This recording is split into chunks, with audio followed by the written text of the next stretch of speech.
Cheers with kombucha and PBR. Fuck, dude. If America could only see us now, right? Fucking man. Trump supporter drink and a Bernie Sanders drink all on the same table, dude. Why can't we get along, bro? You know what? That's a great way to kind of like you brought Bernie Sanders in. I'm pretty sure you have something, at least a couple of words to say when it comes to that Ocasio-Cortez from the Bronx. You know, have you seen?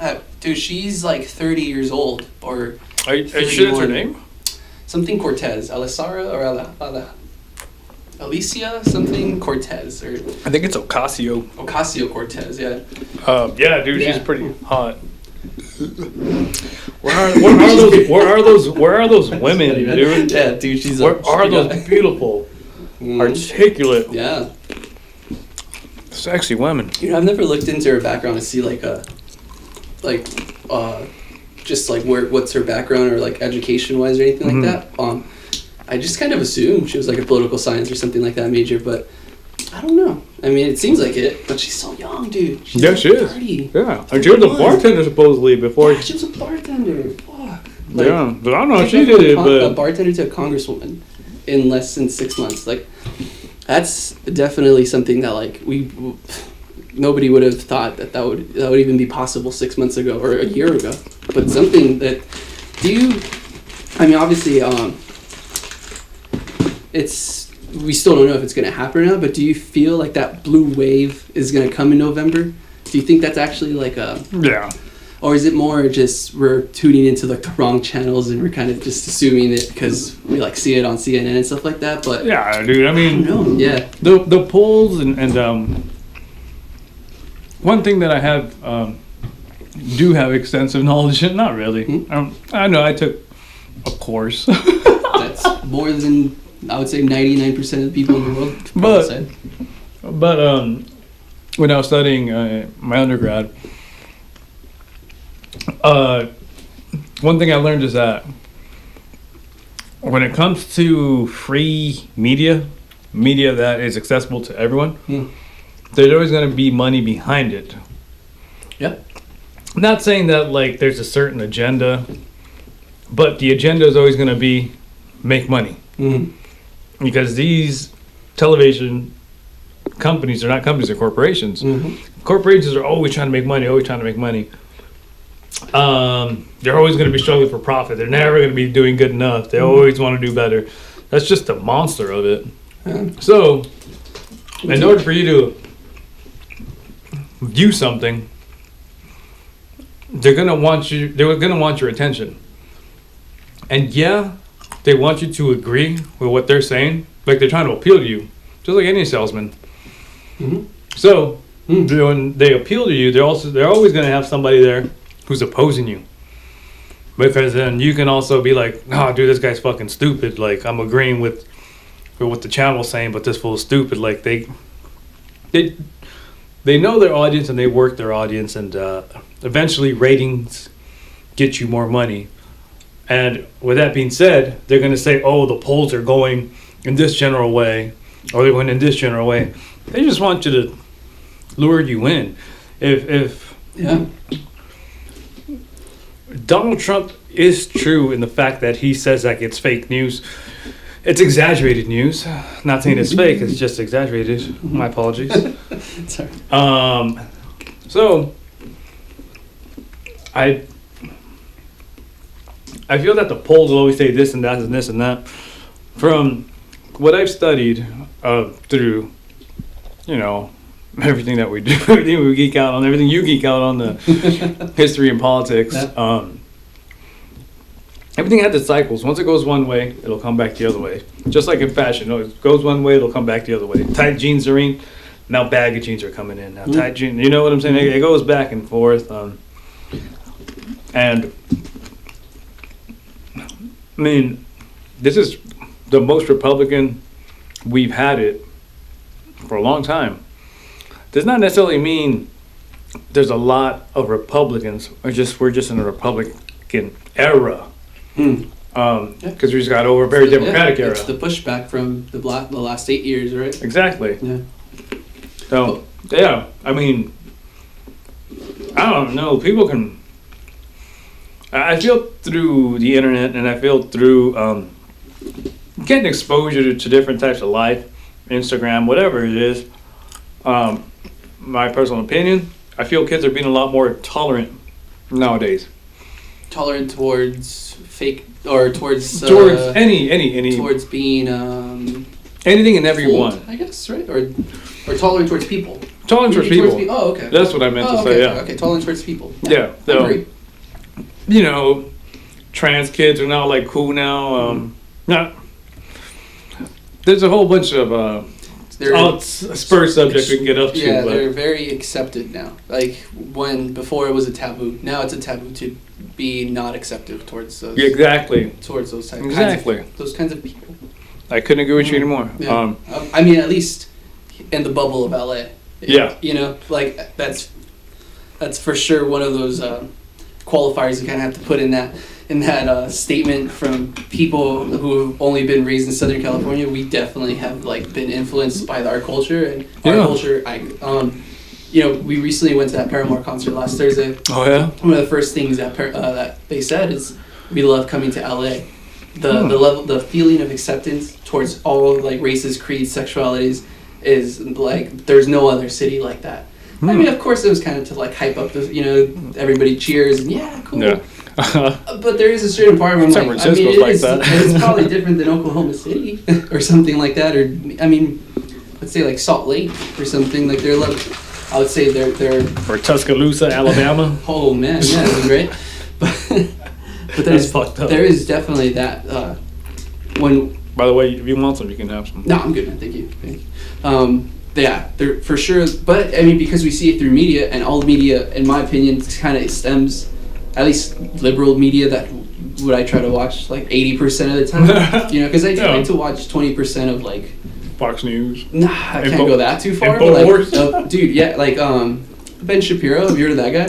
Yeah, dude, he's pretty spot on in his shit. That guy. Yeah, I give him props. Fuck you. I give him props. Yeah, super traditional conservative. You know, not racist at all. Like, I mean, when you listen to him for a couple of hours, yeah, there's some things you're like, those aren't my values, but I can understand your point of view there, and you're not saying it with hate, you're just saying it with, well, like, this is what the Constitution says, like, we have to take it for what it is, and you're like, that motherfucker's he's from Burbank.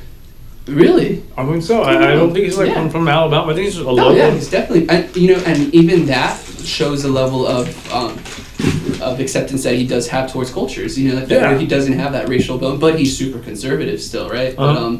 But I'll listen to him maybe a couple times, or that's about it, really. So, but like I try to like have Fox News on my Twitter feed and have like The Guardian, which is like a conservative newspaper, to kind of see, like, just to try to see what their take on it is, you know? Yeah. But yeah, I would say 80%, 85% of where my news is coming from is through like left-leaning media sources. Uh-huh. And most of those media sources are very like Hollywood driven, or at least LA driven, New York City driven, so they're going to be a lot more tolerant towards cultures, or towards just towards everybody, like you're saying, towards everybody.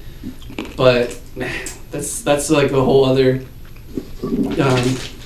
like that topic of like where you even get your news is where you start kind of deciding what type of person you're going to be. Like, you tell me what TV networks you watch, or at least where you get your news from, and I'll tell you what kind of person you're going to be just based on the names. Like, that's just that's. But I feel like now, for at least my generation, and definitely for the generation that's coming up, it seems to me that like most of these kids, they're not even tuning into any of those like CNN, and I mean they're not even watching TV, let alone watching news TV, right? They're just getting everything through like YouTube, bro. Like the Young Turks, or like through something on YouTube. Like there's a lot of random dudes who just do like they'll show that they're what's the hottest thing, like what's the thing that's trending on Twitter, like the news that's trending on Twitter, and just talk about that, and that's where those 18, 19-year-old kids are getting their news from now. So it's bottlenecking even more. You know what I mean? To like a very selective, what am I into? And that's dude. It. You know? That's getting scary in its own way. Yeah. Going back, bringing it full circle. I do feel that we are going to start leaning more liberal, but it's not even like a liberal, like, oh, all right, it's a liberal agenda. I just feel that the whole spectrum of politics is going to be going to have to shift a little more left. Yeah. In order for us to have the growth that we want to. Because having a being small-minded is not necessarily a bad thing, especially if you're very strict with your discipline. If you're, I don't know much about the kung fu they do in Tibet and the monks okay. But the kung fu that the monks do, supposedly it's bar none, but you can only achieve that through being with them and studying that for a long time. So therefore, having outside influence come into that kind of will corrupt it. Like, that's a very specific discipline that you need to be away from people in order for you to achieve. Okay. And I understand when Trump supporters feel that way, like, oh no, the world is changing so much. We need to be how we were in the past. Yeah. To be strict and to thrive like that. The thing is, the people back then weren't necessarily strict. That's just the situation that we're born into. Okay. It's kind of like you're born in certain situations because that's all you know. For the longest time, a lot of Chinese people only knew that they could be rice farmers, and that's all they did. They were just rice farmers for many, many, many, many years. And when I read one of the books that I read this summer, that speaks volumes to their work ethic right now. So Chinese people are very industrious. They're very hardworking people, and they'll attack something that they need to work on meticulously. They have just a hard work ethic. Like, dude, I've been to college. I've studied with many Asian kids. I honestly do not feel that they're any smarter than I am. The only thing is that they're putting in so much work. Yeah, the discipline, right? Yeah, and I'm out here having a beer, in between classes and shit. You know? And they're over there studying the book. Yeah, and but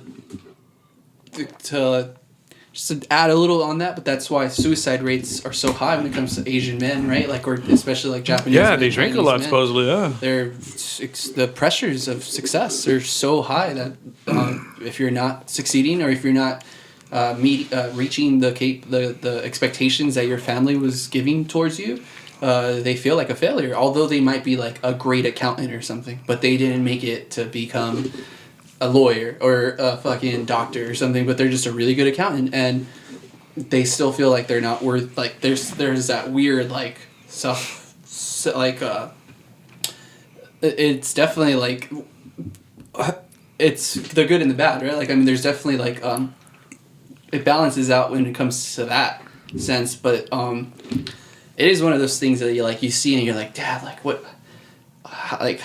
is it about that damn culture that makes them succeed so supposedly much? it's right? It's cultivating rice, because that shit supposedly it's very hard to do manually. One of the Japanese doctors that I used to work with, his parents were rice farmers in Japan, and he said that they're super, like, disciplined, and if you're gonna be a student. Thanks, man. Sorry. Oh, no worries. If you're going to be a student, like, you're going to give it the same amount of discipline and same amount of hours that I put for my, like, farming, And I guess they have that expectation. I don't know, there's a lot of there's a lot of Latino farmers, too. We don't get that either, or we don't get that kind of discipline on paper compared to Asians, right? So yeah, and that is a very, I think, kind of cultural thing, is like, how a lot of Chinese people have that industrious kind of hard work ethic, and it's you're shunned if you don't do well and if you're not working hard and shit like that. Germany was kind of in the same way for a long time. Yeah. I mean, the passports that I've seen from when I used to work as a cashier over in LA, when people come with their passports to pay with a credit card, Germany's passports were the cleanest, and even their even their citizens were, a lot of them had their shirt tucked in shape, lean, spoke to you properly. Like, in the passport, you're legally supposed to be wearing professional clothing when you take your passport photo. So you need a shirt, you need a tie when you go take a passport photo. And none of those motherfuckers smiled either. They all look very serious. But I understand, going back to what I said, there's a lot of benefit of having a very small society and being strict, because you can achieve a lot of things with strict discipline. You can. And if you have a collective group of people with that discipline, your country can thrive. But I feel that Trump supporters think like they're white people and they're the best at that, but all these other lazy racists come in and fuck that up for them. Thing is, your people conquested North America first,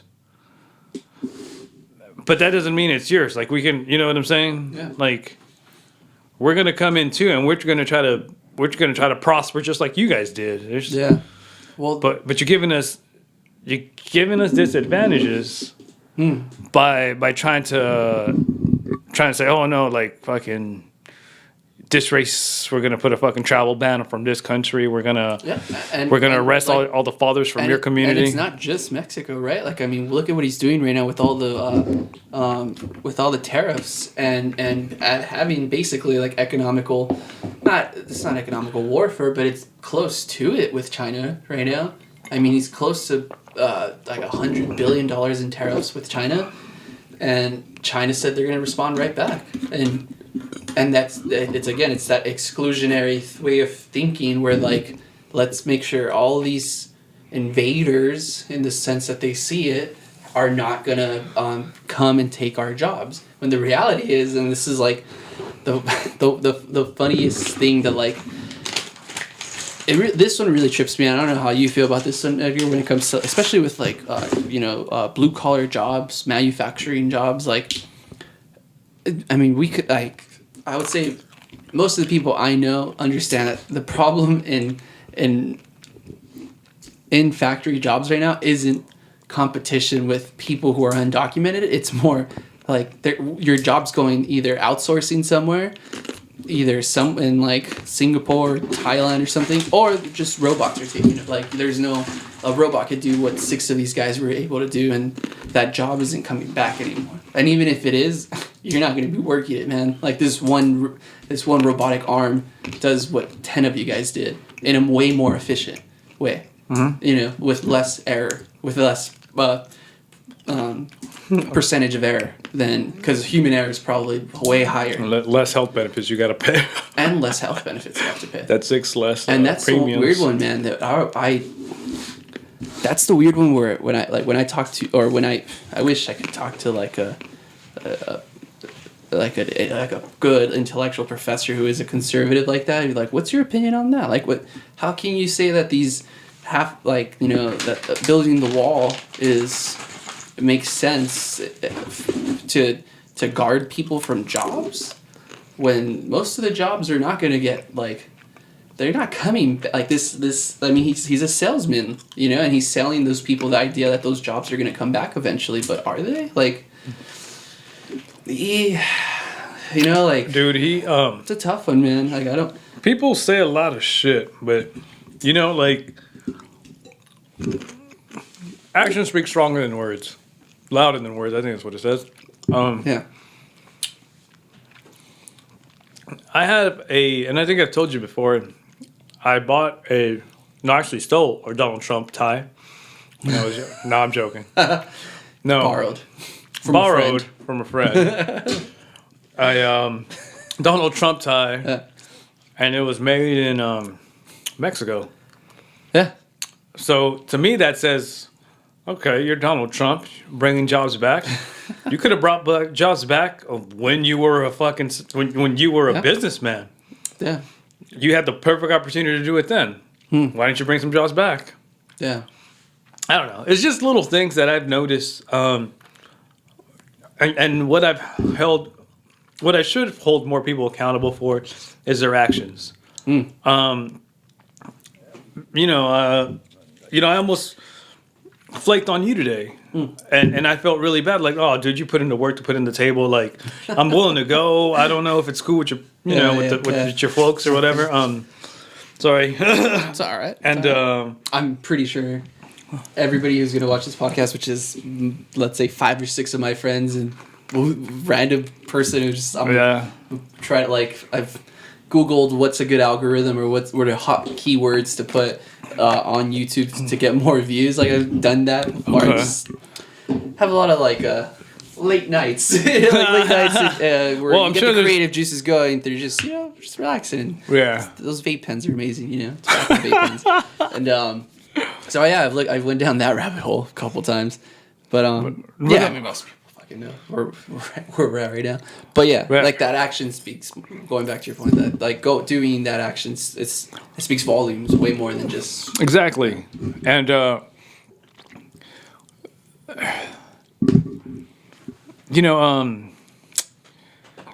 there's countless pictures I feel that I've seen with President Obama with his sleeves rolled up.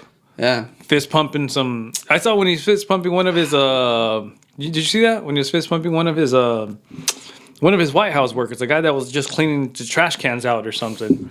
So he was just walking down the hallway. The guy's like cleaning out his trash cans. Obama just fist pumping him.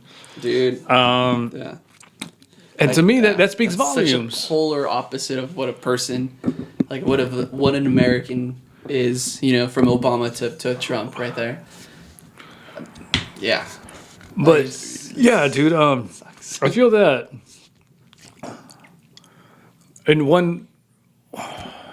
Obama, to me, exemplified everything about what we're... Yeah, you voted, sorry to interrupt, but, like, you voted for presidents before Obama, right? So, like, how was that process, like, voting for, Bush or, what was his name? Kerry? Kerry, yeah, John Kerry? Yeah.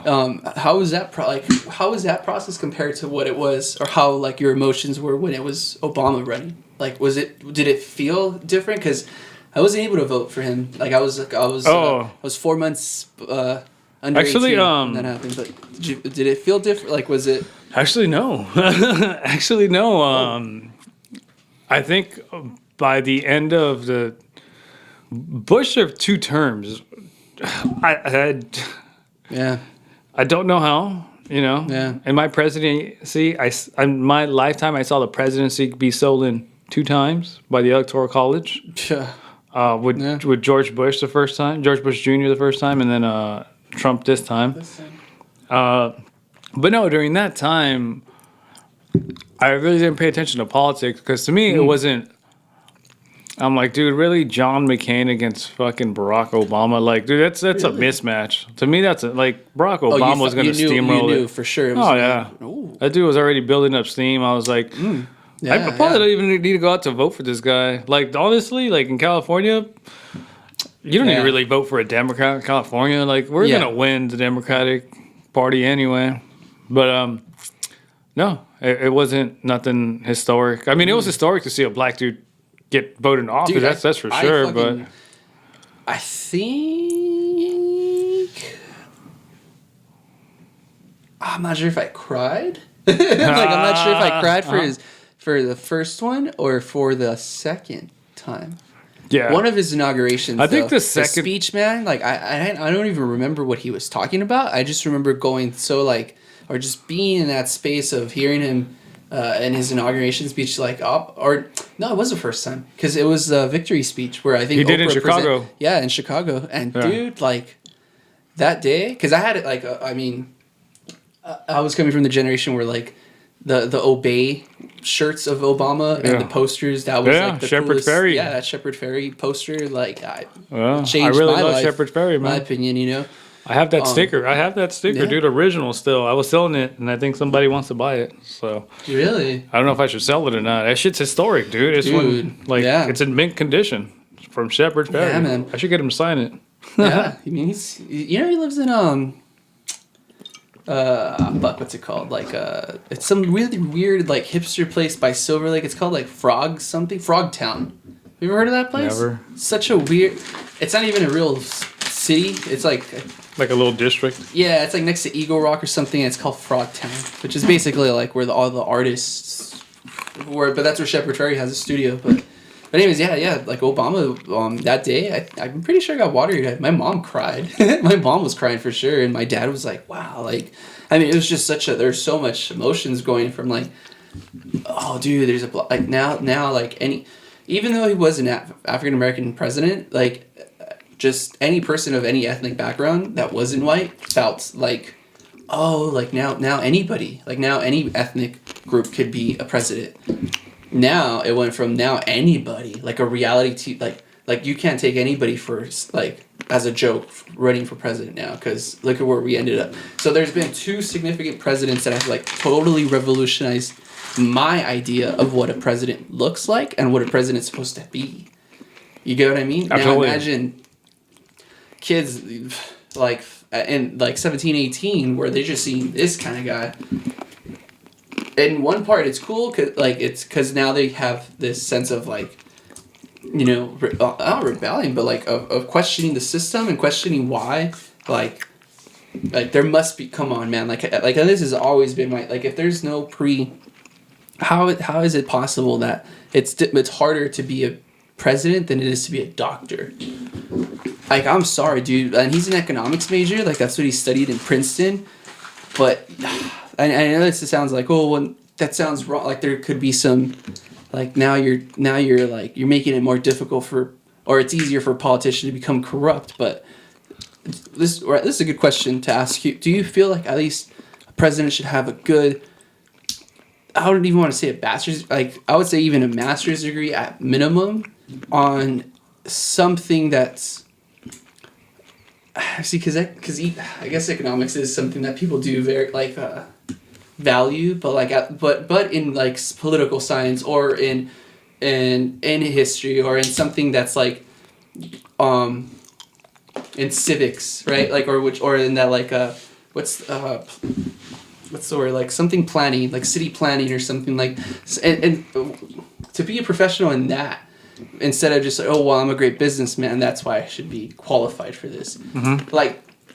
perfect example, I'm not sure if you've ever heard of this guy, or he just got fired. He was the secretary of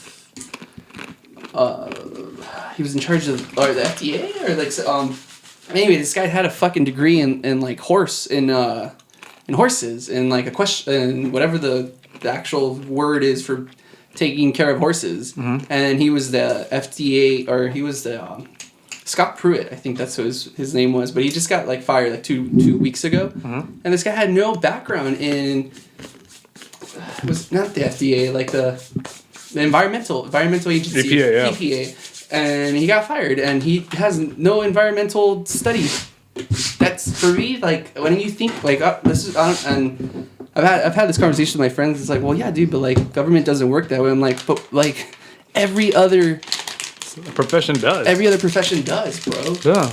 Why is government the exception? That's true. It should be the in my opinion, it should be the statute of you have to at least qualify, or you have to at least have these check marks. Not just be 35 years old and born in the U.S. Man, fuck, like that one. Really, I never thought about that. That one really frustrates me, man. As a person who like values education. Yeah, who values education, but values like if you're gonna have an opinion on something, or if you're gonna have a platform, you should have something to stand on, and something that's credible to stand on, like something that your peers will respect you at minimum for just being a graduate, or just being from, and just having the knowledge from wherever. Like, let's not say the Ivy League schools, but just a school. A school, not just the fucking bachelor's in horses or some shit like that. Like, I mean, it sounds like a joke, but that was our EPA leader, like the head EPA.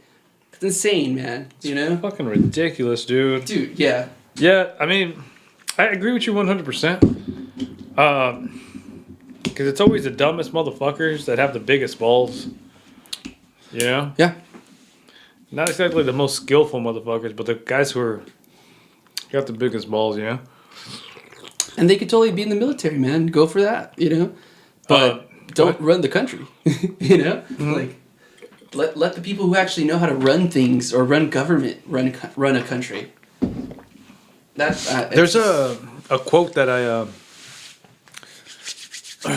read. I don't remember it, and I wish I can pull it up, but it's just going to take me longer to look it up. Yeah. But it had said something along the lines like, a nation that lets its thinkers... what the fuck? Let's get thinkers... I don't know. Anyhow, it translates basically into, like, if any country allows the smartest people to, like, be bullied by the stronger people, and you praise that, then your thinking is going to be done by idiots, and your fighting is going to be done by wimps, because they're going to get the weakest motherfuckers to fight.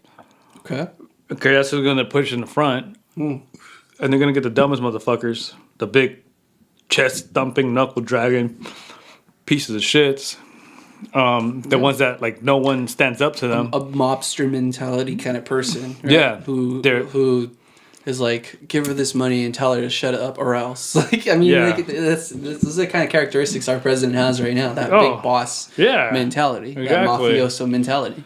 And that's, I think that's the thing. It's like, it's hard to back down to somebody who has the whole world, who can have the whole world disposable to him. He can get anything he fucking wants. Yeah, he can make you disappear if he wants to. But the thing is, man, it's very important to be a scholar and to have the balls to back it up. And just like how you're saying how you want the president to have, like, certain standards. I think it's that having. I forgot, like, it was a quote kind of like that. The men who hold the swords are forgotten, but the men who hold the pens are always remembered, or something like that. And I'm like, ugh, that's fucked up. That's fucked up, but it's true, and that's just like. But there's more men who have, but there's more people who relate to the men who hold swords. You get what I mean? Yeah, because there's absolutely. And that's where how do you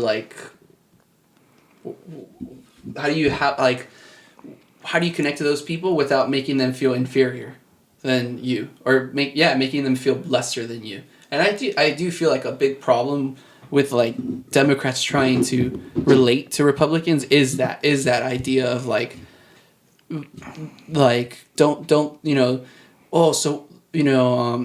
I'm supposed to listen to you and think you know it all because of all your degrees and all that. Like, and he's like, I'm an American. I work at the coal mines and I do this, and you're like, well, that's what a real American is, and you're like, so we're not real Americans by talking over, like, how, like, what's the future gonna look like, and how are these things gonna, like, like, these things obviously affect you too. You don't put a thought into them, but they affect you. Yeah, there's somebody who has to put thought into those actions. Yeah, doesn't mean you have to. That's to orchestrate it. Yeah, but you, like, don't also believe that those people are always trying to hurt you. Yeah, and I just always felt like that's always a weird. I've never had I get the opposite feeling. I get the feeling like the not the hard right, not the moderate right, but the hard right is definitely out to hurt people of my ethnic background. Yeah, I think that's true also, and it's like, but I still would give them benefit of the doubt to listen to them, I still want to listen to them, at least give them a fucking chance, but listen to them, but that's a tough one. Take the good from it. I shouldn't give you advice, but I just... Why not? Why not? Yeah, man. I mean, I myself have accomplished very little of the goals that I want to in life, so I feel I am in very little position to give advice to anybody. That's just me. That's just how I feel. Maybe I should think higher myself. I don't think so. Yeah. And I got the quote, by the way. Mm-hmm. What is it? A society that separates its scholars from its warriors will have its thinking done by cowards and its fighting done by fools. Yeah. Dang. Yeah. I mean, there has to be a balance, man. Yeah. It has, like, you cannot be a pure Spartan society. Look at all that ends, you know. But like, you just there has to be a balance of thinkers and fighters. Yeah, it can't dude. just be a completely fighting society. No, dude, and I think that's and it can't be a completely thinking society either. I don't think that's beneficial either. But like, this is my big but. We've never really seen that happen. We haven't seen that played out. Which, you know what I mean? Like a society of just thinkers, or at least the majority, like an overwhelming majority, just be thinkers instead of the fighters. It could happen. It's possible. It's possible that it could happen one day. Right? I mean, there's cultures who haven't gone into war, like Switzerland, in 50, 60 years. You know, they've been pretty neutral on everything. They're out there, but they're still. I would say I'm pretty sure they still have their own problems. That I mean, I'm assuming they have their own kinds of problems also that probably don't reach to our point of difficulty because of the lack of intercultural mixing that they probably have. But I'm sure they have their own problems going on. But I mean, those are good examples, right? Those Nordic or like Sweden, Denmark, Switzerland, those are great examples of people who haven't gone to war in 60, 70 years. Yeah, they've been taken over by the Germans, but like, I mean, they're like, it's possible. Like, not Switzerland, they're always neutral. Yeah, they've always been neutral, man. It's weird, but it's possible. But then, I mean, that's the other, like, who came up with this idea that like America has to be the leader for the next 100 years at least, or like, why can't we just like take a step back and go, all right, China, like, now let's see what you have, like, now that, like, let's, you know, like, why can't we pass the torch? Like, that's where I like, what's your opinion on that? Yeah, I know what you're talking about. It's kind of that power struggle where you want to be the most dominant country, like, you want to be the one that facilitates the pace for the world. Maybe like, you're not the best country, but you're the one that's in charge. Yeah. And I think that's a mentality that America has. We've had. Is like, oh, well, you know, you might be better at me than this, but I'll beat your ass, you know? Yeah. That's such a great, like, way of, oh, you're smarter at math, or like you have better test scores in high you have better academic test scores. That's fine. We can still kick your ass. Yeah, dude. That fucking middle school mentality. That's such a like fucking bully. Yeah. Like, what's that guy from the what's it called,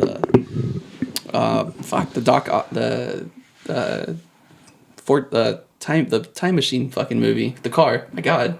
Back to the Future? Back to the Future, yeah. Like, yeah. Duff? What the fuck is his name? Biff? Yeah, that guy. Sounds like something Biff would say. Or fucking, or the... still kick your ass. Or the guys from fucking Cobra Kai and Karate Kid. Have you watched it on YouTube? No, I heard it's pretty dope, though. Yeah, I signed up for YouTube. And it's there, or like the 15, it's a free month trial. Yeah. But it's on there. I'm like, should I watch Cobra Kai? Is it pretty dope or not? I don't know. I mean, I heard it's good. But like YouTube the subscription thing? It's cool. Because it's like $30 a month, right? It's 15. It's 15, but the first month's free. But and there's like exclusive content that is only like a YouTube exclusive for Young Turks, and there's this doc that can't you watch like live TV on it too or some shit? Yeah, probably. I think you're able to watch. Oh, no, that's like YouTube the NBA. Red. Or like that's like $35, and like you could get like CNN and get like MTV and all that. That's like $45. You can listen to YouTube weird. While your phone is locked. Yeah. They let you do that. Oh yeah, that's a cool feature. Yeah, I could do that with this feature. That's the cool. Like, I could be searching through Instagram and still have like Joe Rogan on the background or something. Like, that's pretty cool. Like, hell yeah, that's a cool feature that, like, you know, they could put that for free, but they choose not to do that because they want to grab you. They want those $15 a month. I don't think I'm gonna keep paying for that. It's not. It doesn't. I got from the past 2 weeks that I've been using it. I don't think like the benefits totally outweigh the cost. Yeah, I don't see it. Like, I mean, I already paid for Hulu, Netflix, and HBO. Like, I don't need another one. Like, that's like more than my parents pay for cable. You know, for what we pay for streaming services. Yeah. But It's cool. Like, I mean, the fact that you don't have to have commercials is pretty cool. But I joined that because of that Snoop Dogg documentary, that G-Funk. There's like a G-Funk documentary. Yeah. And it was loading exclusively through YouTube. And again, this is like at midnight-ish, 1 a.m. I'm like, free trial, huh? Some would say free. Free trial, huh? All right. July 13th. So by like August 13th, I just gotta cancel it, and they won't charge me for the next month because it's really not worth it. It's not worth it yet. Maybe later on it will be, but right now I don't think it's worth it. But I really want to watch that documentary, so I'm like, fuck it. Like, look, free trial it is, you know. But that documentary was pretty fucking. You would love that documentary, especially. I told Steve, I'm like, dude, just go on, like, log into my YouTube account and put it on because that's the only way you can watch it. It's not on Netflix or anything, which is like pretty weird. Pretty weird that like Snoop Dogg. I'll watch that tomorrow. It's good, man. Like, I mean, it goes through like Warren G's come up, and I mean, just all that history behind I mean, I didn't even know Warren G was Dr. Dre's little brother. Did you know that? Warren G's Dr. Dre's little brother? Yeah. The fuck? I know. I thought Warren. Oh, stepbrother. Okay, because I was like, that's Compton and Long Beach. Those are two different areas. Oh, he's a stepbrother though. Yeah. Okay. And I mean, he's known him since he was like 6 or 7 years old. All right. Yeah, and I mean, Snoop and Warren G, they've known each other since like preschool or kinder, some shit like that. Like they would go to the same kinder, and that was his like best friend at the time, and they've known each other since. Fucking dope, man. And just that whole like Nate Dogg was I forgot whose cousin or something, or like brother-in-law or some shit, but he was the only one who was actually from the South. Like he was from like Alabama or something, so he had that like very like oh, I don't really know about this whole like West Coast rap stuff, you know, but I know how to sing. He's like, but I want to be involved, you know. I know how to sing, and I could. That's like, funny. Yeah, man. That's funny. I didn't know that. Dude, let's stop Let's stop talking about it. Oh, it's great. Trust me. Like after if you do watch it, free trial, like 1 month free trial. Yeah. Well, I mean, let me borrow your account. Oh yeah. No. That's fucked up. Why not? You just see 200 subscriptions of other YouTube channels. Fuck. I like literally was thinking about that today, where like on Sunday when we hung out with some friends. I forget that not everybody's as like obsessed with YouTube, or that's not their media source of choice. It's mostly like Netflix or some shit. I'm like, yeah, dude, like, what do you subscribe to on YouTube, you know? He's like, nah, dude, like, nothing. And like it threw me like, what do you mean nothing? You know? And he's like, no, dude, like no channels. I'm like, well, I know you're into working out and stuff. Like, what about like a working out channel or something? He's like, well, yeah, but I'll look them up. Like, I'm not gonna be subscribed to their channel. I'm on that. I do that too, dude. I only subscribe to one channel, and I don't even think he pumps out that much thing. It's a dude named Tom Searches LA or something like that. I don't know. He does dope ass videos. Little dude, I'm like at 190 something. I'd like started deleting some shit because it was at 204 today in the morning when I was like watching YouTube. I'm like, God, I'm at 200 subs. Like I just. Instead of going on, like when you're on YouTube, you could go on subscriptions and whatever is uploaded from your subscriptions is going to show the last thing that was uploaded. Yeah. Or you could just go on the like on the actual channel's alphabetical order. Yeah. And I saw the number. It always shows the number of what it is, and I'm like, 200 channels.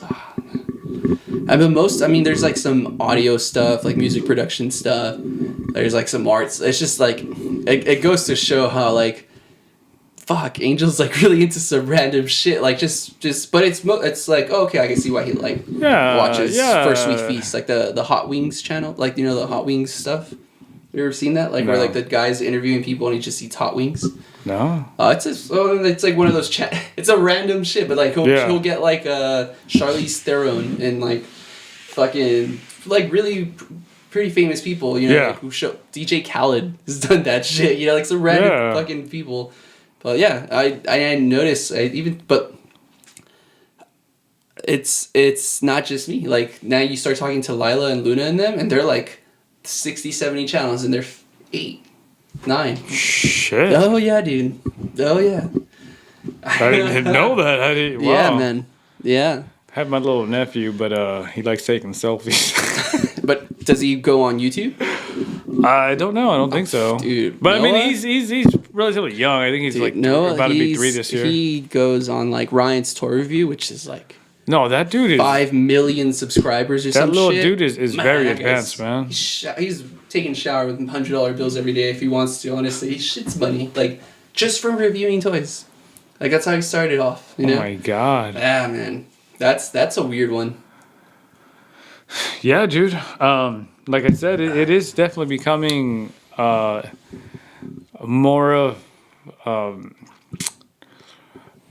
that's the industry that I feel is taking over right now. Is everybody building their own brand? And with everybody building their own brand, they gotta have traffic in order for you to sell your brand. In order to get traffic, you need some shit that people haven't seen. It's leading to a lot of dumb shit on the internet. Oh, dude. Just like it was a stupid fucking thing of Borat. It's just like there's when you go, have you ever gone on 4chan or like Reddit or something like that? Not really. Oh man, that's where that's not deep web at all, but that's like where memes are started and where memes are born. You know? On Reddit, yeah. Yeah, like on Reddit or 4chan. I've seen some shit on there. There's just some ridiculousness there, but it's fun. It's hilarious, right? Yeah. That's the culture, like, or at least that's not my culture. I know that's totally a generation or after me now. Yeah. Or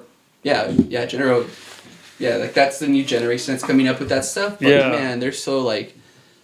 But I try to like keep on to the pulse of like what's the new thing, and it's confusing as fuck. But that is definitely dude, everybody's branding themselves with that shit now. I think, and once again, it's just my opinion. And then this is a little personal, but I felt that I've had a less focus and less discipline in my life the past 3 or 4 years. Because there's not a clear goal in mind, because my mind is so polluted with me trying to find the next funniest meme and me trying to find the next pretty girl on Instagram. So I mean it's so, I mean I was going through my Instagram about 3 days ago, and I was trying to clear out all the things that are polluting me. Yeah. And I'm like, what is this polluting me? Why am I so addicted on my phone? Even my eyes are starting to feel bad. Oh. So I've recently deleted my Instagram app, not the account, but just the app.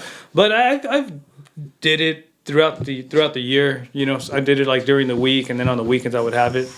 But I need to do it because of the fact that I'm losing track of what my goals are.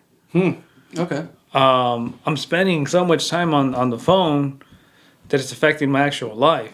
Yeah. And it's not even the fact like, oh, I'm on it, I'm just on it, and that's all I do. It's like, no, dude.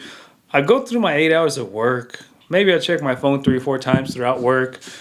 I'll get out of work, and then I'll, as I'm eating, I'll look through Instagram. And as I'm looking through it, I realize, fuck, I've lost 25 minutes. No big deal. I start going through my day. All right, whatever. I have a little break, at the gym. I start going through it.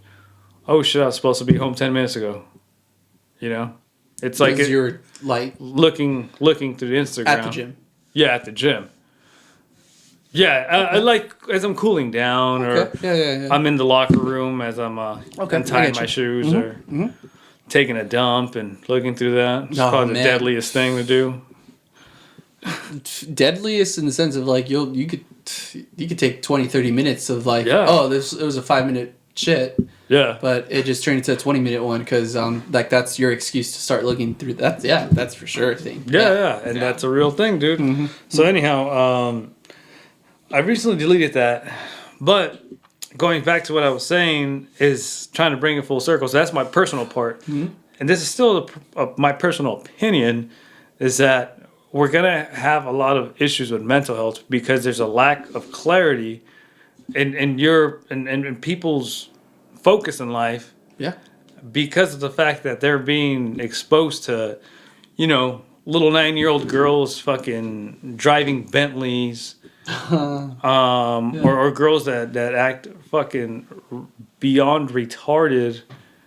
That's fucked up. I shouldn't use that word. But girls that are purposely trying to trying to portray something that they feel they are or whatever just for attention. Attention-seeking behavior, and that's getting the hits. You know? Yeah. That's getting the hits. That's what's making you log on and seeing what this dumb motherfucker does. But do you feel like that's always been the nature of young people? This is my counter argument to that. I do believe that is a thing, that is what's occurring, but a 12-year-old kid is always going to want that, like, I mean, put yourself in what you were thinking for a 12-year-old. You know, like, you want to just see, like, the biggest fire, the biggest stunt, the biggest just outrageous kind of thing for, like, kids. For kids, right? Uh-huh. Unfortunately, most of the people who are producing that content now aren't even children. They're usually adults who have kind of been stuck in some kind of like weird purgatory of age where they feel connected more towards the young kids, and that's what's making them income now. So they have to still try to feel young and talk young, but they're 20 something, and you're like, what are you doing, man? Like, you know, like your audience is a 12-year-old. Like, you should be evolving with your audience and growing with your audience. These YouTubers, some of these YouTubers have not been able to figure that out, or to figure that problem, that equation out, that personal problem. Yeah. And finding okay, I'm maturing so I could have a more mature audience. But then, like you said, most of the mature audience right now isn't on YouTube as much as the kids are right now. But what's gonna happen in 5 years? You know, that's the weird one. Where it's I would say most mature audiences are probably on Facebook, right, or Instagram. Most of the people our age, right? I would say most people are doing that. But how many people our age or how many people do we know, like you said, the workout people are only focused on working those numbers there, because that's the market that they're kind of seeing. It kind of seems like that's where most of the activity for that person's age is being rewarded, not through YouTube, because YouTube is a younger generation source or source of media. It's not really specified for in the big numbers kind of sense, in the big who's actually in there for the majority of hours, you know. I would say definitely kids under 15 or 18 are watching YouTube or something like that way more than I didn't even know Facebook video was a thing. I don't go on Facebook video, but my girlfriend does all the time. Loda goes she loves Facebook, and I'm like, wow, that's so weird. That's kind of the old thing. She's like, old? Everybody's on Facebook. I'm like all of our friends and stuff, they post on Facebook. Well, they have it linked to Instagram because they bought it, right? And I'm like, oh yeah, that's forget. I don't forget that, but I don't know. I've had this weird Facebook is just kind of the app that's gonna die soon or something. That's how I see it, you know. Yeah. But most people my age don't see it that way at all. You know, and with Instagram, it's becoming its own. It's still the biggest platform, I think. But yeah. It encompasses all generations, but that's I was there was I was listening to that 8th grade movie that I was watching, or all that has to do was with YouTube and stuff like that. The director was a YouTube.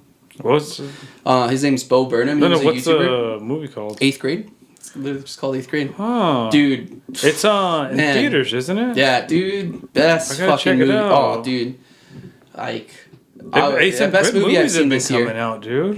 Some really good movies have been coming out. I know that Sorry to Bother You film. It's supposed to be really good too, but I haven't seen that one. But I haven't seen it either. Go watch it, bro. Let me know. But Got the director said that I'm 20. He's 27, so he's my age, and he says I feel a greater connection to somebody 20 years older than me than I do with somebody 6 years older than me.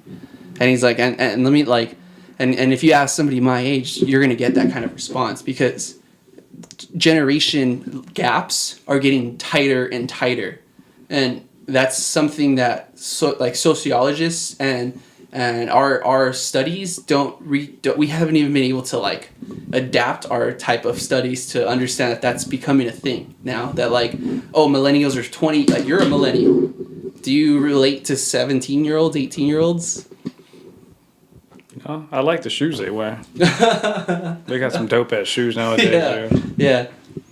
But that's like, I mean, besides that though, what fucking cultural connections do you guys have? Musically, probably like maybe like 20%, just because they're from LA or something, right? Like they're gonna have a pretty good, but like most of the new stuff you're not gonna be into. You know what I mean? But I when I heard that, I'm like, oh man, I agree with, like I could relate more to somebody who's 20 years older, maybe 15, like that's probably my cutoff. Like when somebody who's in their late 30s, early 40s, I find like I could make a deeper connection or more, I could understand that person way better than a person who's 20 right now.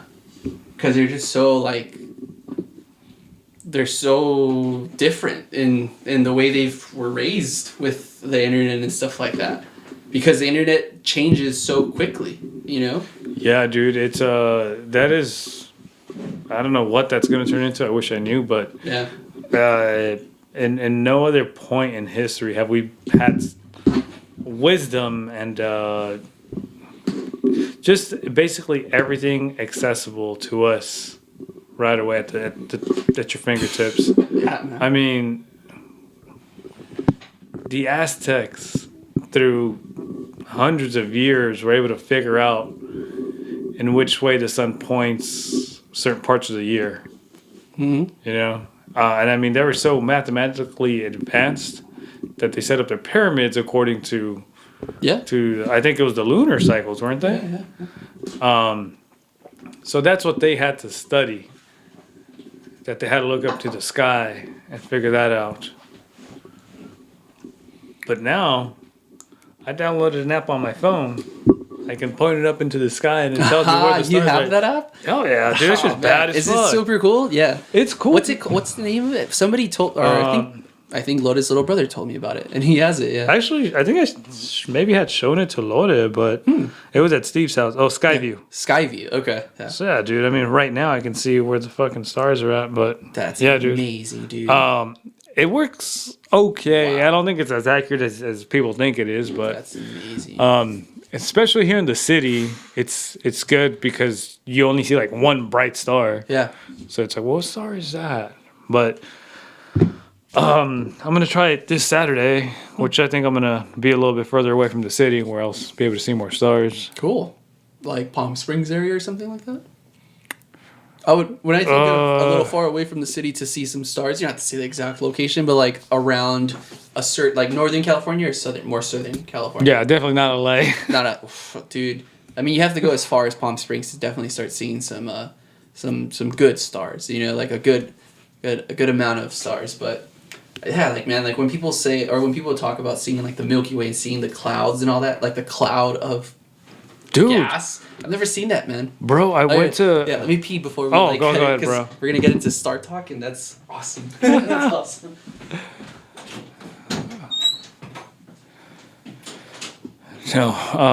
So funny story. We once went camping in the Kern River, and one of my buddies brought over his friend, who was a little city kid. He wasn't a bad kid. He wasn't a cholo, nothing like that. He was a little kind of church boy, but he had never been out to nature. And he was from the West Adams area, South LA area. Not South LA, I'm sorry, kind of west, not so good part of LA, next to the Expo line. But we took him out to the camp. And we got there late at night, you know, out drinking, hanging out. And he had looked up, he's like, damn, dude, there's so many stars, man. Like, is tonight like a special night? Like, what the fuck? Like, what's going on? What's the reason for all these stars? And I told him, dude, that's how the sky usually looks. Did I tell you that story once? Your monologue. Yeah. That we took my buddy's friend out camping and he saw all these stars. Yeah. And he's like, hey, dude, is this like a special night? Like, what the fuck's going on? Why are so many stars? Yeah. And we're like, this is how it usually looks, bro. But we're in LA, so we can't see any. And I think I've stars. only seen like a good amount of stars twice in my life, and one was at Big Bear, and then. I mean, I guess when I went camping one time, but I don't remember. I just remember going, "Oh, that's a lot of stars," but not really being taken back and giving it its own time, like at least a minute or so, just to stare into that. But at Big Bear, we had a couple beers in. We were like, this was 5 years ago, and I remember stepping outside and just going, what? Like, what is this? But I not seeing that, like, I didn't see the Milky Way or any of that. Have you seen that? Or like, Yeah. how is that, man?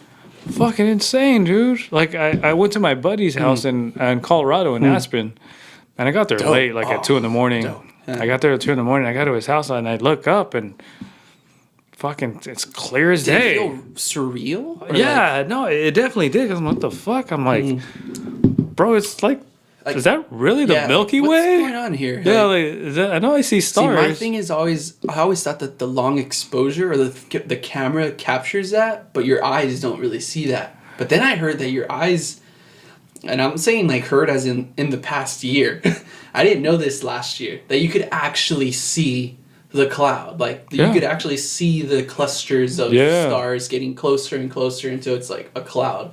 And you're like, no, how can you, like, that's not possible.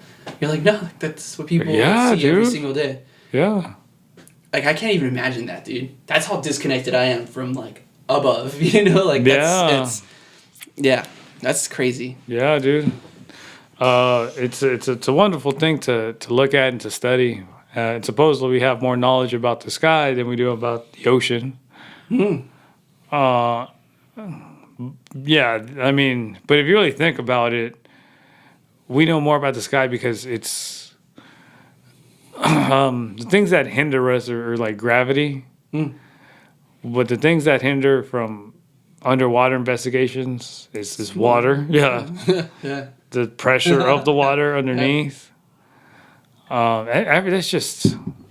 Honestly, I would say even more, too, like, the thing that has made us not venture the oceans as much as as much as the skies is because of that beauty, you know, because of human beings always seeing the skies and going like, this is so beautiful, we got to go up.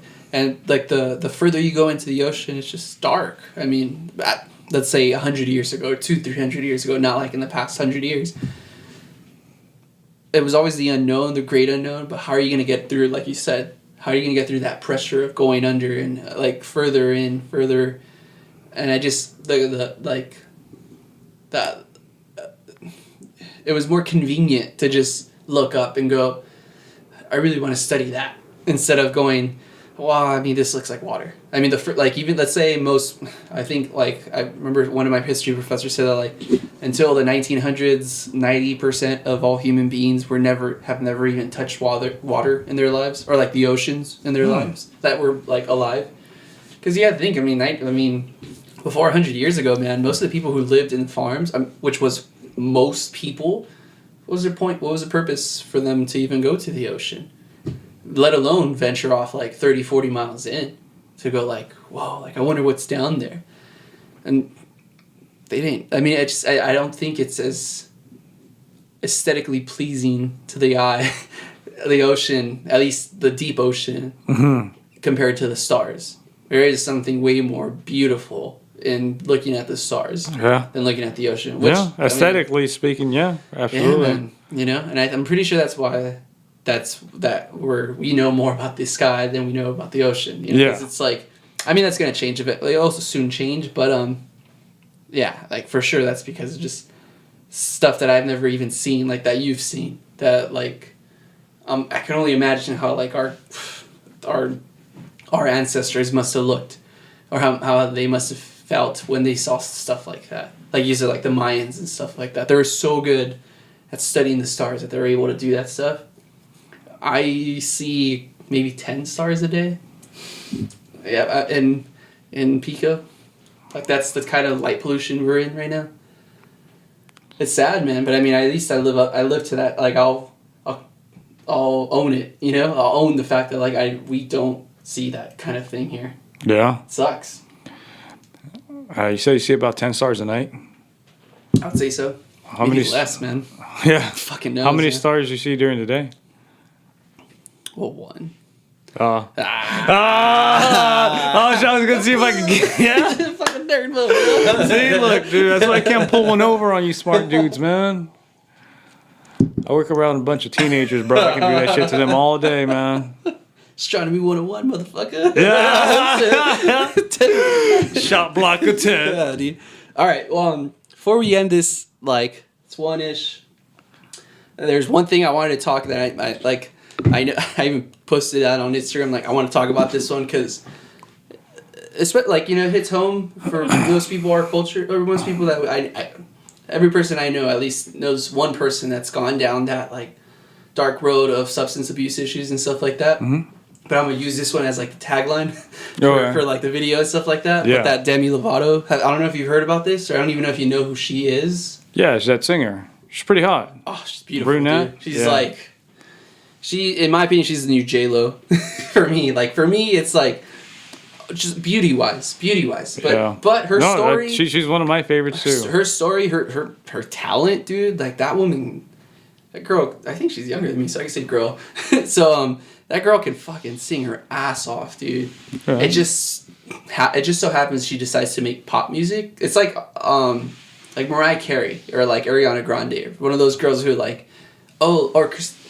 like Christina Aguilera kind of thing. Like they could sing, they have the chops, but they just decided just to do pop music, right? Which is honestly, I don't think there's anything wrong with pop music in my opinion. Some pop music's terrible, but the Beatles are pop music. Do you not like them? You know what I mean? But she was hospitalized, dude, for heroin. Oh shit, yeah, dude. That's some hardcore shit. I know.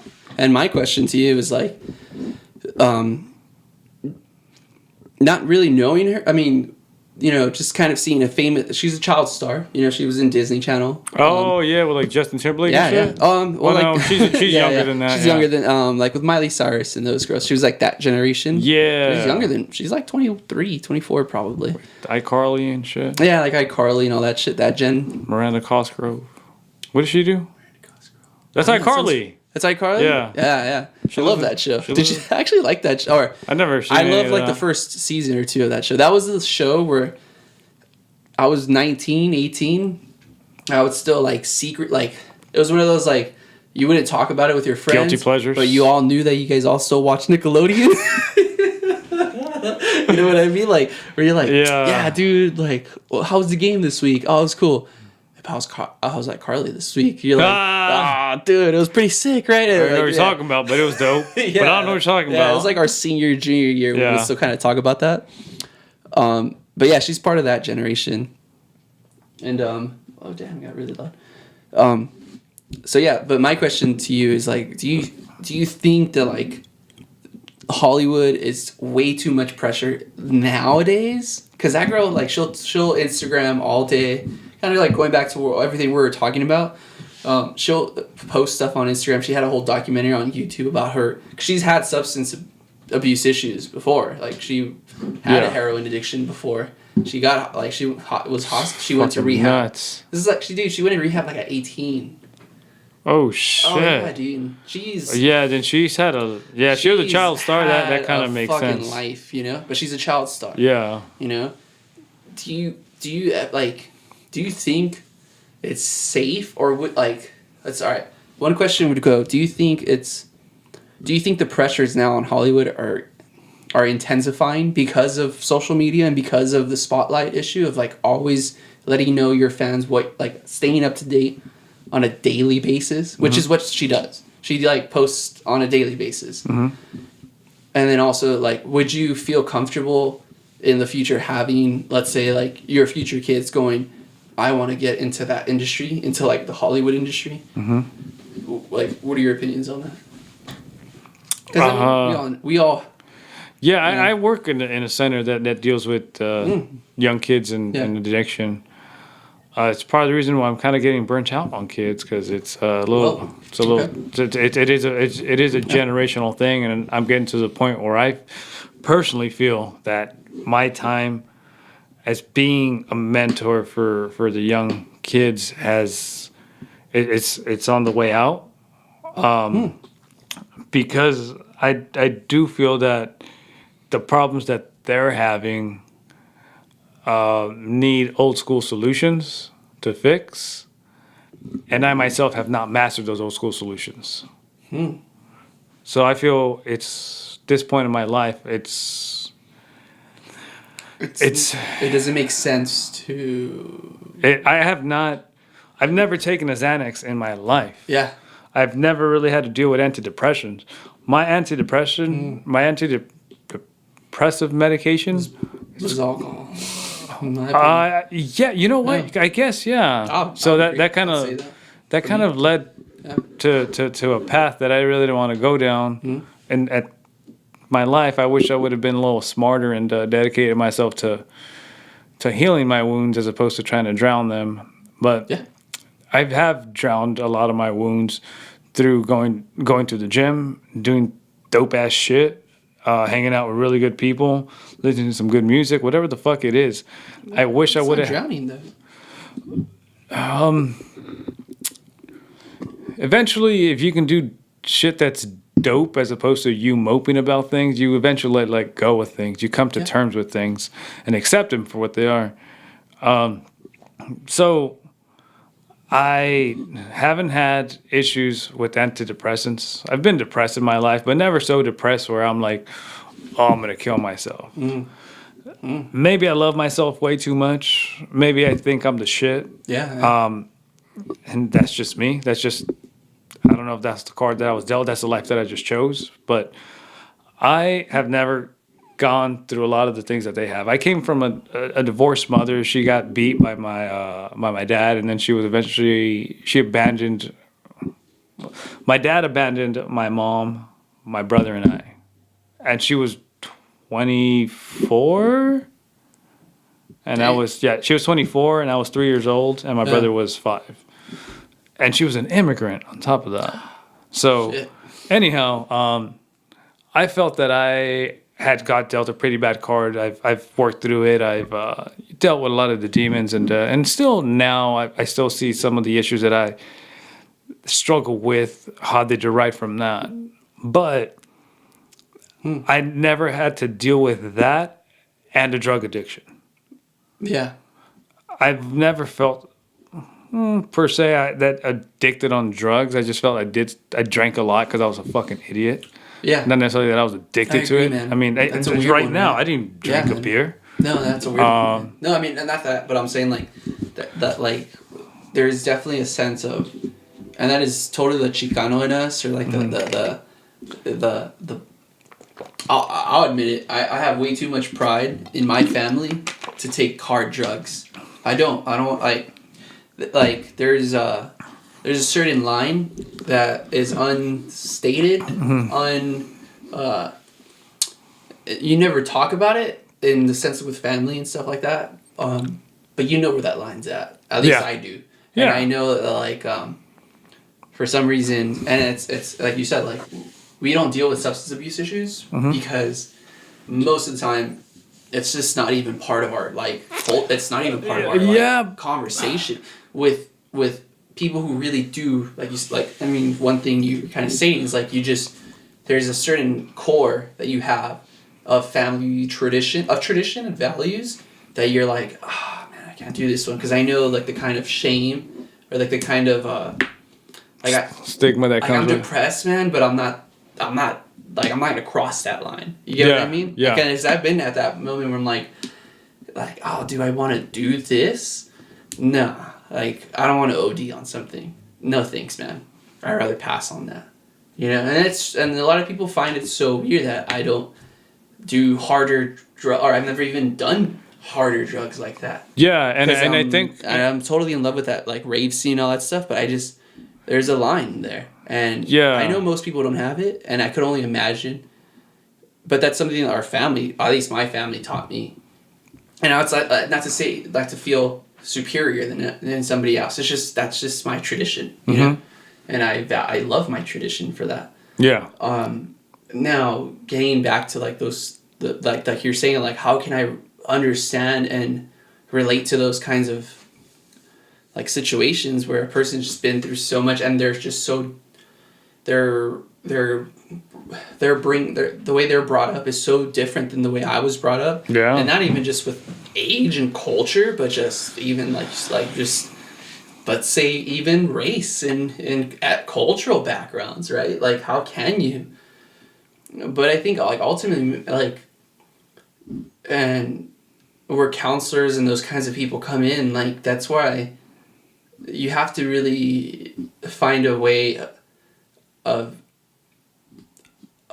regardless of all those, like, maybe, like, things that you, like, that kid can't see, that, like, you don't understand me, how can you? It's like, well, no, dude, like, let's peel this back. Like, at the end of the day, every human being has gone through some some dark place in their life.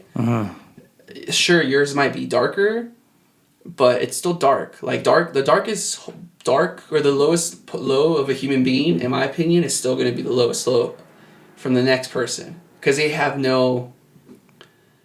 there's no measurement there to say that, like, there's you know what I mean? Like, and I feel like that's one of those things that, like, especially as, like, a person who's guiding, like you're saying, like, that you, like, oh, it's difficult for me to do that, to connect with those kids now in that sense. Like, nah, man, like you said, like, every human being, not just you, every human being's gone through some sort of struggle. And if you haven't, damn, I feel bad for you, because I don't know anybody who hasn't gone through a struggle in their life. Donald Trump, baby.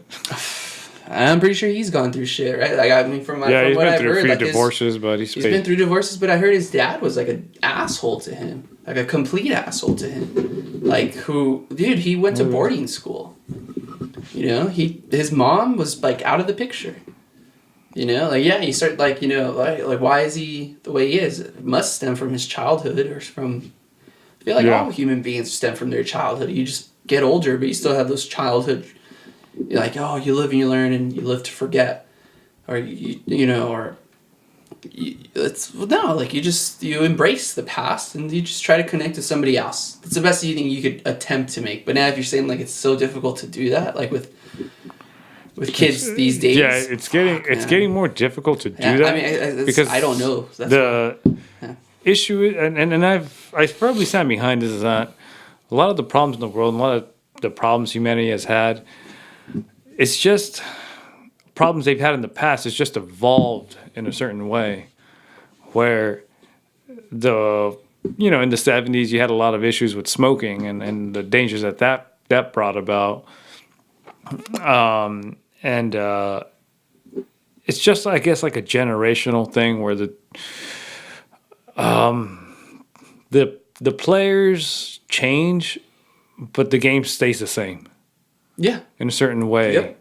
I agree. And I still feel like that's one thing you could use right there. Like, that's a great way of, like, yeah, like, we have, now it's Xanax and Addies and Vikes and Vicodins and all that, like, all that stuff. Yeah, horse tranquilizers. Dude, you know, Xannies, all that shit. But fucking stupid, dude. That stuff is dumb shit, dude. But kids 10 years ago who were really going through shit weren't taking that stuff. They're taking, let's say, like, an excess amount of, like, NOS, or an excessive amount of like, honestly, dude, like, a lot of people would make their own drugs. Like, I mean, meth and all that stuff wasn't a big thing here. No. Or at least, I don't know if it was in Downey.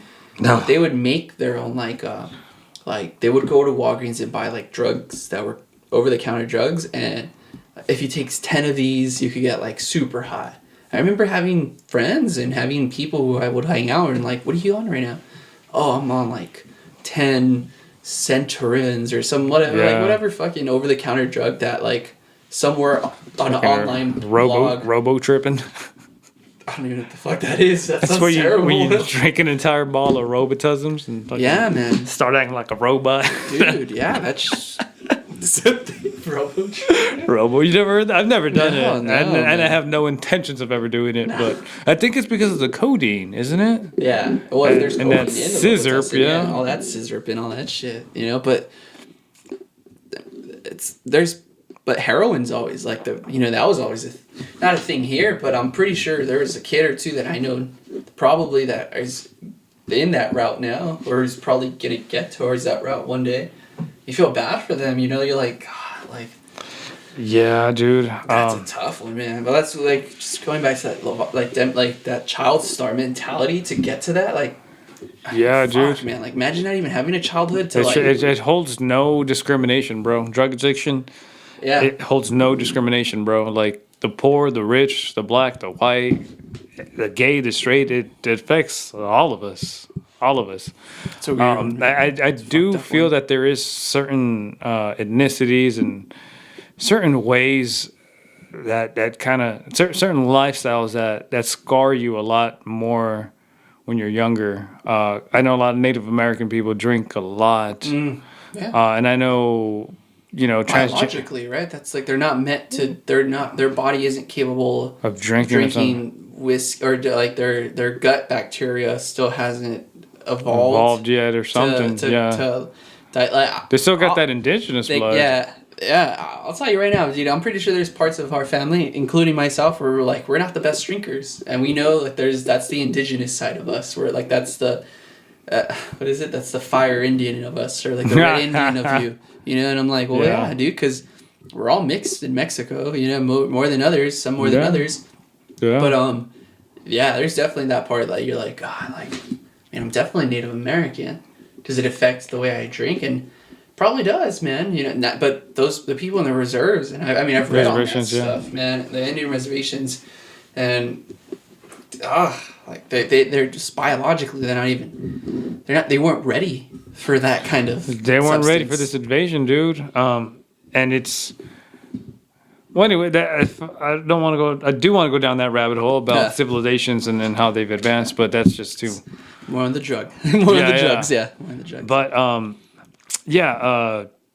kids that are trans, they grow up and they get all types of abuse from everywhere. Fag, whatever the fuck it is, which is not cool. That shit is not cool. That can really fuck up a kid. Trans kid, man. But the shit that kid goes through. Yeah, dude. Sucks. See, but the empathy you feel is like the thing that not humanizes you, and like the person who doesn't feel empathy is not a human, but like that's what makes you relatable towards people like us, or like towards people like the average Angelino, where you just think of what a trans kid goes through, and you don't go, oh well, you know. They chose that lifestyle. No. Like, this is so fucked up. Like, just the fact of a kid living that way is terrible. Yeah. Oh, cool. Yeah. Yeah, I dude. can only fucking imagine, dude. A trans kid, dude. But there was they go through demons, man. I'm sure. Yeah. There. What was I trying to say? That with a background like that, it's more likely for people to end up alcoholics to help drown out their thoughts and drown out everything that they've been fed their whole life. So that's what I'm saying. Like, it's hard to relate to these kids because their drug addiction and dependency at a very young age has been like, dude, what the fuck? Like, we're I feel like it's as young as I want to stay in my life, which I'm gonna stay young for a long time, but I may not be hip for a long time. Yeah.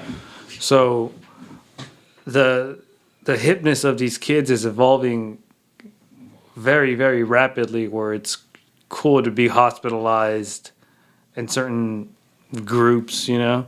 It's cool to wear the little bands that they give you at the hospital and bring them around with you everywhere to, hey, you know, I'm fucking crazy. I got these scars on my arm and I got the hospitalization. That's a thing? Oh yeah, dude. That's a fucking thing, dude.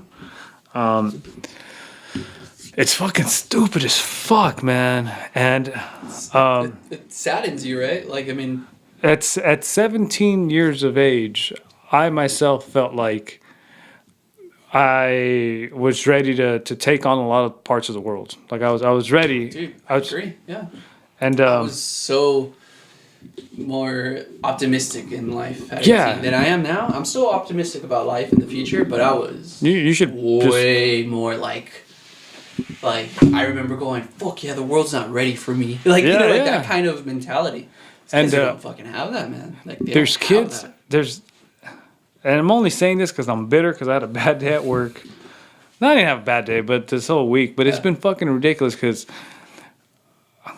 I have to deal with certain kids who choose not to mature, and they're at that age where it's like, dude, what the fuck are you doing? Do you want to work hard and achieve your path, your destiny, whatever you set out for yourself? Do you want to achieve that? Or are you so more worried about looking fucking cool and having these scar marks on your arm and saying, oh, I'm so depressed? Living in the now, man. You know? And No. that's the thing. I compare them to me a lot, and I shouldn't be doing that. But I should more compare the generational differences and see how I could adjust to that. Yeah. I gotta pee really quick again. Oh, go ahead, I know. Fucking So the beers, dude. 36 ounces, man. Yeah. More you're drinking. I mean, it's usually me who pees. Master Brew Kombucha. Organic and energizing. Shit worked today. We believe health and wellness begins at your core. Kavita Master Brew Kombucha is fermented, with a proprietary kombucha tea culture, crafted with billions of life probiotic, organic acids, and the finest ingredients. This kombucha comes in a variety of bold, delicious flavors that revitalizing to the core. She's brewed in Oxnard. What? Shit was great. Oh, there's caffeine in this bitch. I didn't know there was caffeine in kombucha. Really? Yeah.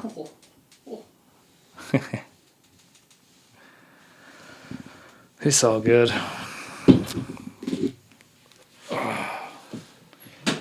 So yeah, dude. I think To end with like a. just a prayer. No, it's end with a prayer, brother. Bring it in. No, one thing that I was gonna say is that one thing that stood out to me,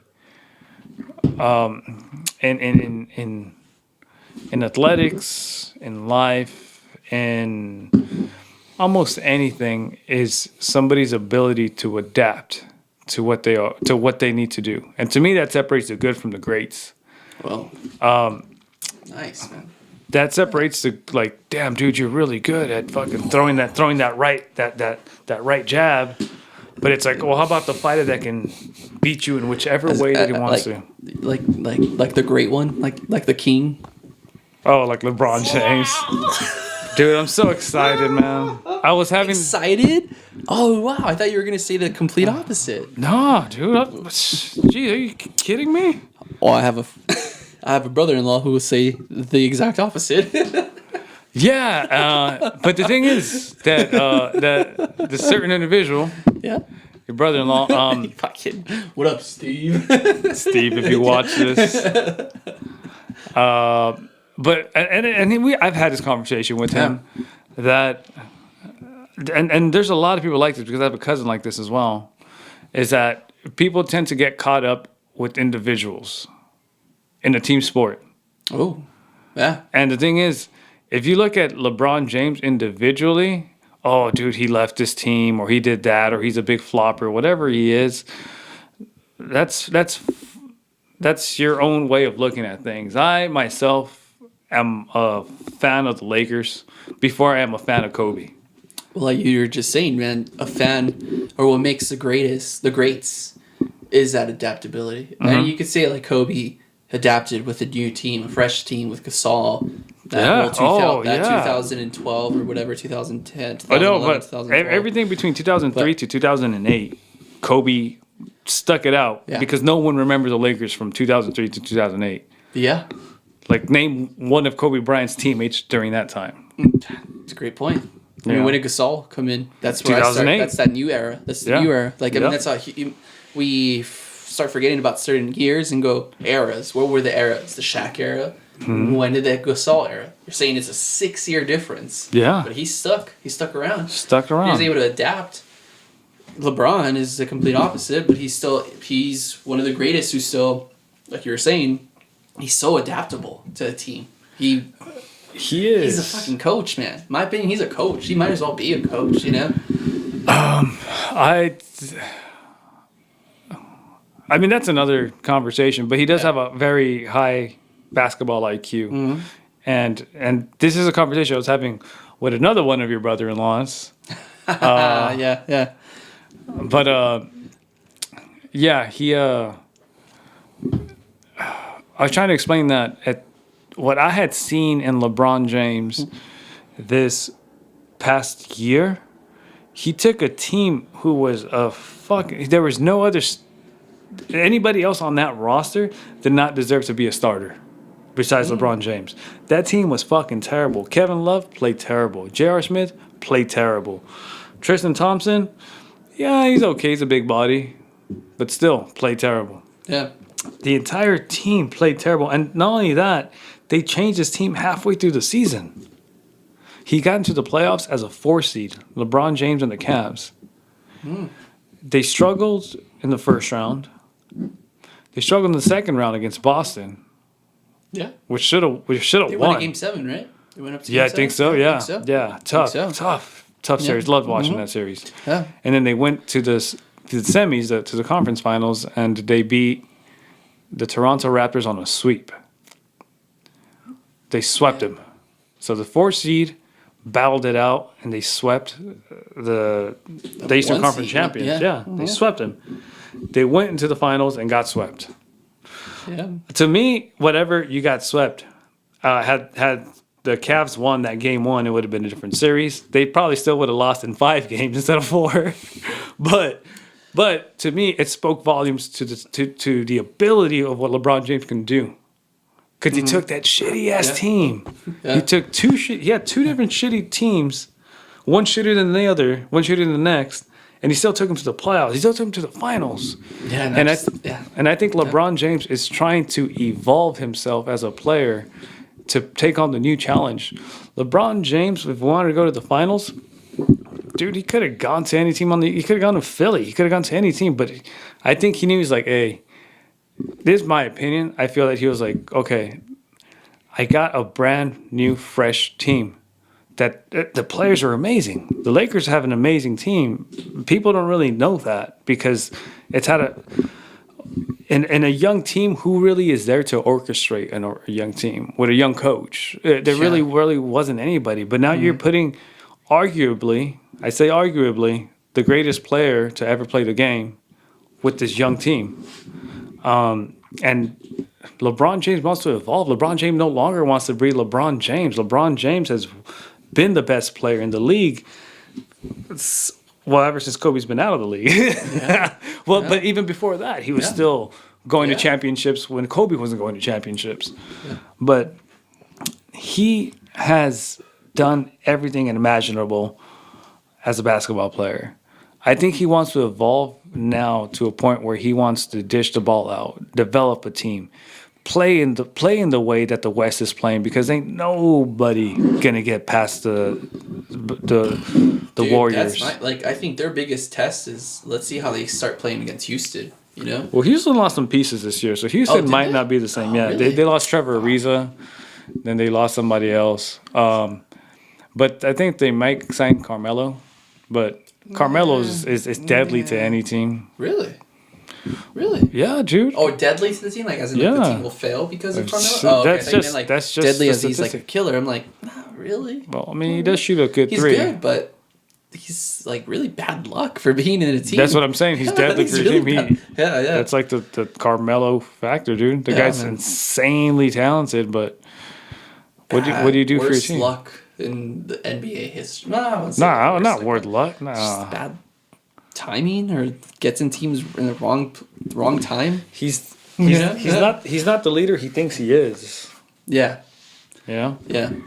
I don't think anybody puts him into that conversation anymore of like being that great one anymore. Past. But ending on that note, great leaders. Separating the good from the great. Separating the good from the great. So how are we gonna end this, man? You want to end this? I don't want to just end this just like, all right, bye. You know what I mean? Like, this is what the conversation I was having with your other brother-in-law was this: is that every man has a path in their life, and if you're looking to better yourself to the best of your ability, to me, that's when it's fun. That you've done the work, that you're the best at what you do, and now go test it. And how are you going to go test it? How are you going to change? How are you going to evolve? yeah. And if you get hurt or if there's an obstacle, what adjustments are you going to make to that? And I think that is ultimately what defines you as a person is your greatness, your ability to adapt and your ability to grow to whatever path you have in life. And I think that's it. Yeah. Like Bruce Lee said, you got to be like water. You got to be able to adapt to the situation that you're currently going to, because your path in life is not going to be a straight shot. You got to be able to move. You got to be able to make the adjustments you need to make in order to make that happen. Yeah. Evolution. It's a good way to end it, man.